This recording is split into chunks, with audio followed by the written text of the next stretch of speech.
So we're here taking another crack at what we've been calling attempted intelligence. This is the third one. Last time we talked about teleology and deontology, and the thing that I just want to maybe make a little bit more clear is that more often than not you'll find those terms with respect to ethics. As we kind of alluded to and came to, you're talking about justification for action, so often those terms fall more into ethics than they do philosophy of science, but because they're ways to describe how you would justify something, be it more outcome-based or be it more duty-based, they're worth laying out so that in further conversations we can use them. Now, the thing that we want to talk about today is the concept of epistemology. Now, epistemology could essentially be said to be the theory of knowledge, right? Or a theory of knowledge. I tend to extend it to say it's a theory of knowledge creation. How does knowledge get created, or how does truth get created? And what we want to do is pick the three most common epistemologies, being Constructivism, Positivism, and Post-Positivism, talk about those and how they end up differing. And then our conversation will take us where it takes us, as per usual. So this is, after the brief introduction, what did you find, right? So there's four terms, epistemology being the big one, Constructivism, Positivism, Post-Positivism. And, what did you end up finding? Yeah, well, you always, you give me the topic shortly before we have the conversation, and then I scramble to kind of run around and look at it if I don't already know anything about it. And I find it interesting because there's always so many different descriptions of it, and then I have to kind of try and piece everything together. Yeah. But for Constructivism, can't say that right now. It's okay. In relation to science, because these are all the examples. These are terms that do fall firmly under the philosophy of science. Okay. It's basically the observations that you would find, or the process in trying to discover knowledge or truth. Okay. Would be based on exactly what you're finding. So as you experience it and go through, you piece together, you basically construct it. Okay. As you construct it, you're taking those pieces and those observable evidences and building the knowledge as you go. So I really appreciate the way that you actually use the term itself of constructivism and the idea of constructing the knowledge or the truth, right? So again, the theory of knowledge with respect to constructivism is that it is up to the observer to build it, right? So a way that I like to say or to describe constructivism is essentially what it is that the truth that is being presented is entirely dependent on the observer. So whoever's looking, that's the only person that can construct that truth. Okay. Right? So if me and you look at the same thing, our experience of it is enough different that it's different. Right? So we both look at the table and we have a different experience of it. And one of the reasons is because of our previous experiences, our previous biases, and that's why constructivism is entirely dependent on the individual. So what did you find about positivism? It seems that there's a set rule or a set parameters in which you're almost trying to guide your observations or your evidences towards. So it's like, it's either this or this, and I have this information and I'm trying to get it to go either way. Okay. And I find that no matter how I'm observing, it kind of takes my personal biases and feelings and goes, I don't really care about that, you got to go towards either way. So again, you're talking about removing the personal bias, right? So where constructivism is entirely dependent on the individual, positivism is attempting to remove the individual. So the idea with positivism is that there is essentially unobservable truth, independent of observer. So it doesn't matter if it's a cockroach, a human, a whale looking at it. The truth is the truth. There is one truth. Okay. So where constructivism is dependent on the truth is dependent on the observer, positivism, the truth is independent of the observer. Right? Did you find anything that you could actually synthesize with respect to post-positivism? That one was more challenging. It took me a little longer to find. Me too. But it was an interesting take where certain people were saying that it's really something new And then I found the most interesting one was that the reason they say it's new is post. It's post. it's something that's after positivism. more so not new, but just drastically different. And some people, I kind of latched on to some people that said it's really just a blend of the two. It's this idea where, yeah, you have these set rules, but at the same time, it's like the people that made the rules also created their own biases, and it's like we have to kind of build around it. So it's more suggestive in the sense that the rules are there, but at the same time, as you observe things and as you get more information, you go, we need to tweak this. We need to kind of adapt and change that. So the way that I would generally describe post-positivism, you can say that they are a blend. That's something that I've come to in what I've found over time, the way that I look at it. The idea behind post-positivism is it accepts the reality, or it accepts the central themes of positivism and of constructivism. Yes. There are other epistemologies that we're not going to describe because these are the big three that seem to allow a conversation to flesh out well. Right? But post-positivism accepts that each individual is going to experience the same thing differently. That's observable, right? But they all are also going to accept that there is the possibility of a truth that is independent of the observer. So essentially what they're saying is that both have value, both have merit. I would say that a post-positivist would be willing to use whatever method is most appropriate for the question they're asking. Fair enough. Right? The idea of a post-positivist is that they accept that humans are observably flawed. Right? So a flawed human can observe that another human is flawed. Right. Right? So a way to describe it maybe is that a post-positivist would say, we can get 95% to the truth because we can use a positivist type of approach to remove as many possible biases as we can, but hey, we're still biased. Right? So even if we try, it's still going to be there. So they're accepting the central tenets of constructivism and positivism. The thing to say is that depending on the situation, these are all of value. So let's just say that we're trying to interrogate your experience as somebody who was born in Stony Creek. Okay. Right? Is positivism going to do it? Right?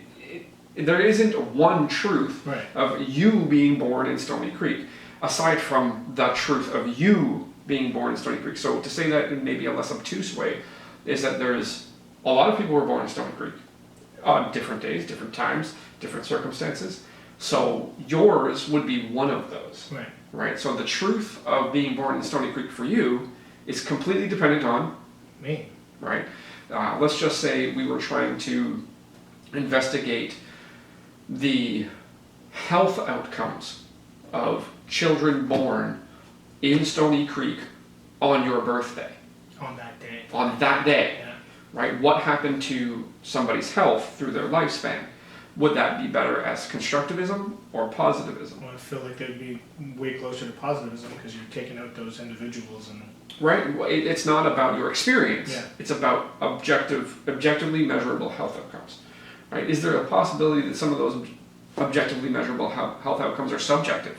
Yes. How I feel, how my back feels, how my lungs feel, right? So that turns into something where if we were going to investigate it, we would do what would be called mixed methods. So we would use a constructivist approach and a positivist approach and put them together and then try to work through that. And then there's many ways to do that.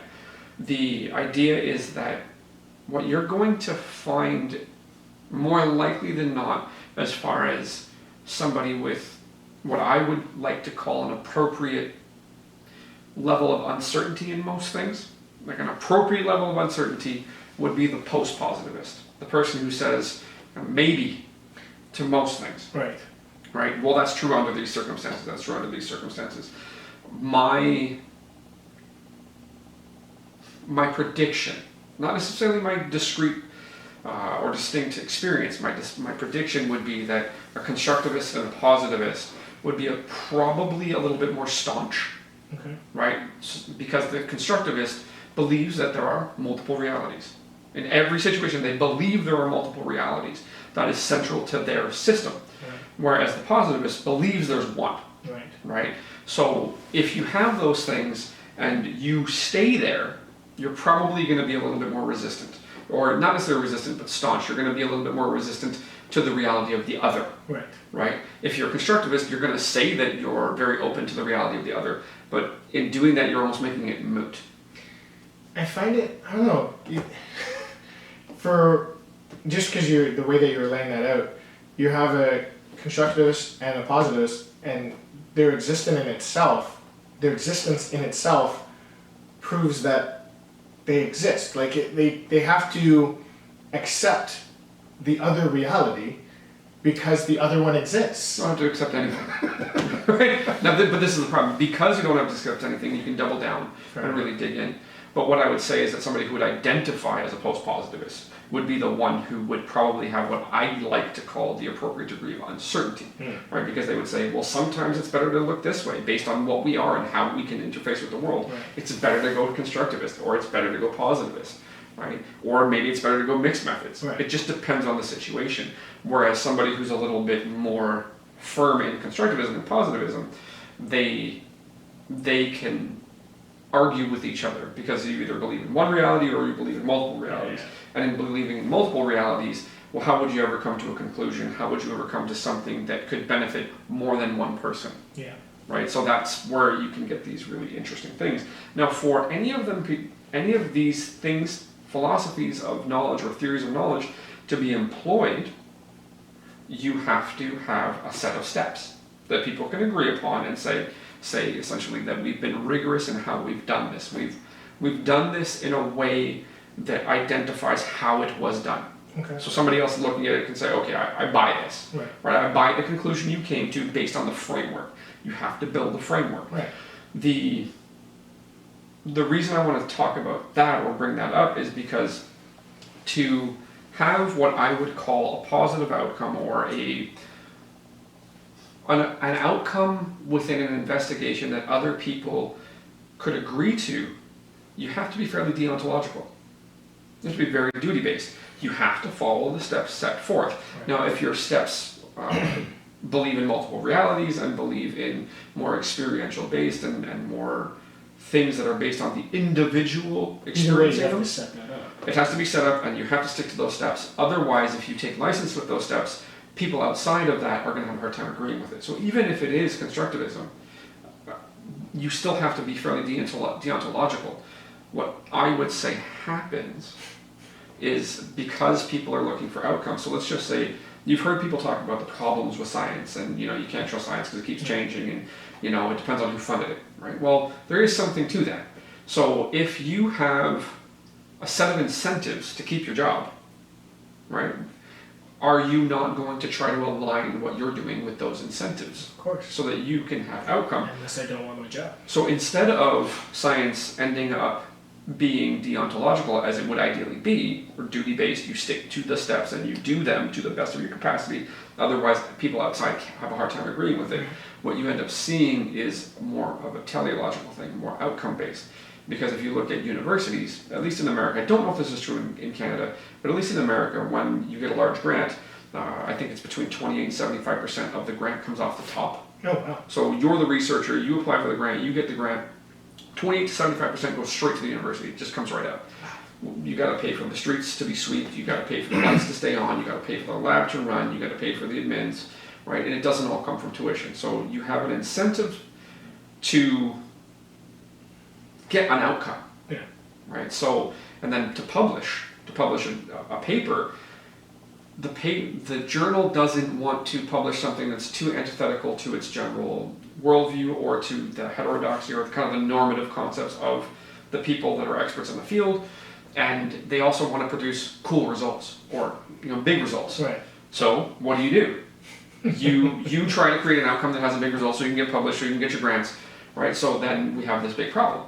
So the reason it's nice for this to follow the conversation on deontology and teleology is that science should be deontological. The way it's practiced seems to be teleological.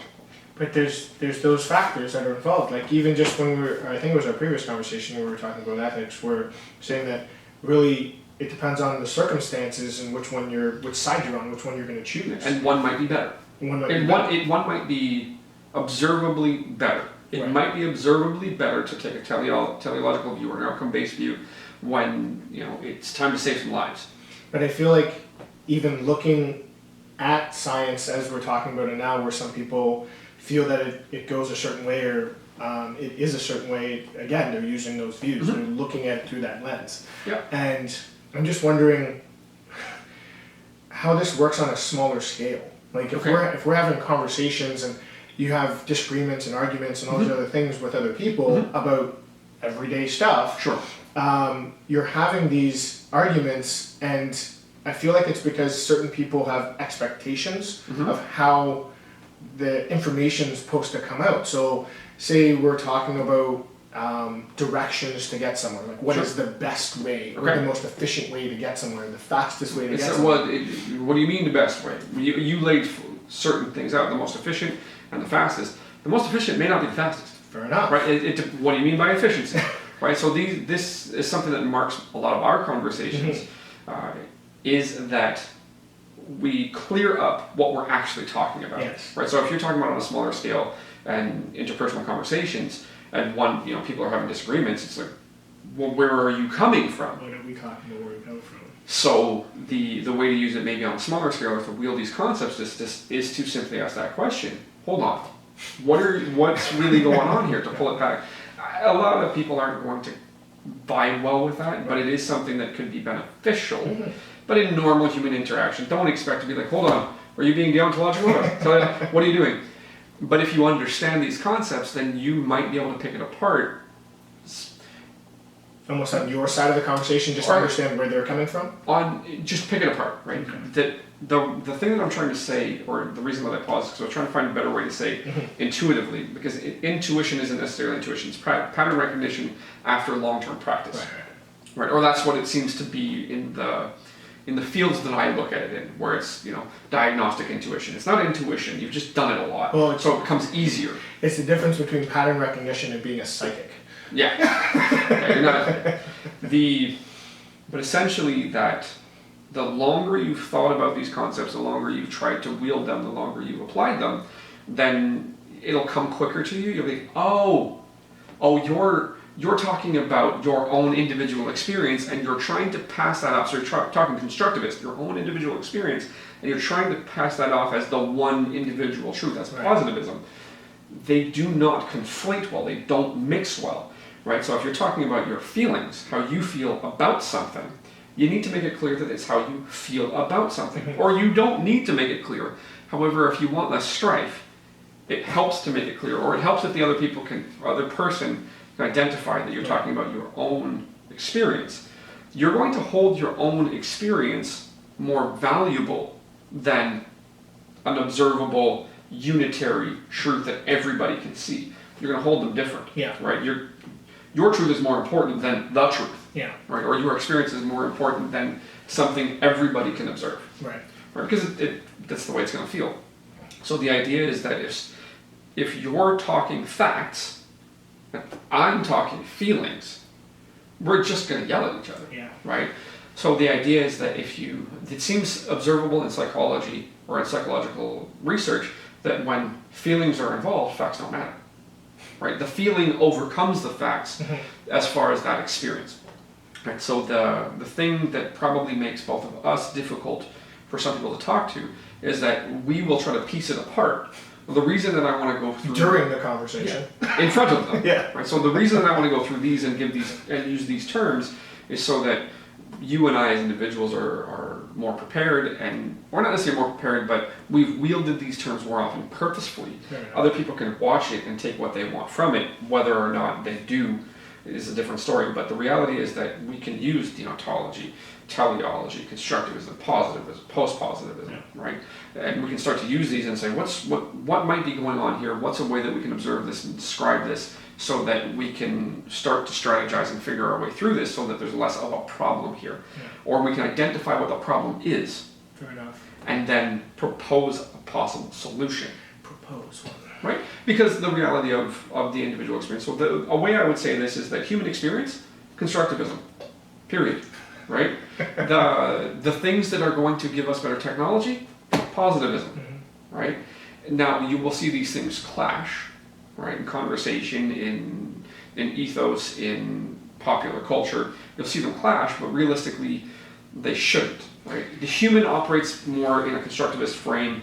Society or technology or public service would probably operate much better as a positivist thing, but post-positivism is probably the way to get it done, because then you can include both, right? The news, right? The news ideally should be deontological. Yes. It should be duty-based. Report what happened, let the viewer decide.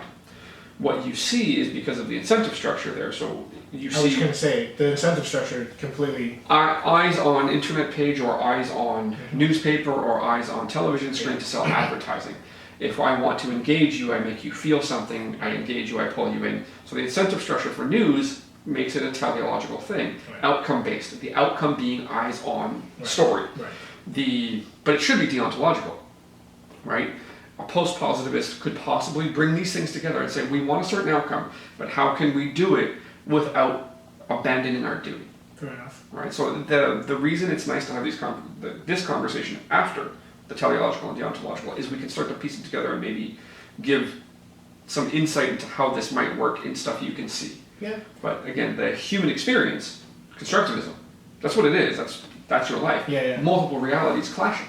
I just feel like marketing is what blurs the line.